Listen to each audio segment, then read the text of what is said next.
આજે હવેજી પાપા બળી કરુઆઈન બહેલા સીતાલા बतास सखी ताई तर बेटी के पापा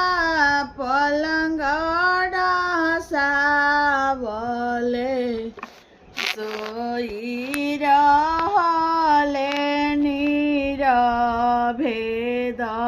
सखी सोई रहले नीरभेद सखी अपनी महलिया में से बोलले अपन बेटी काहे पापा सोवे नीरभेद सखी कुछुओ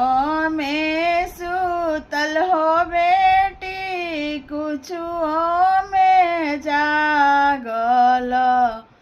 कुछुओ तिलकावा के सोच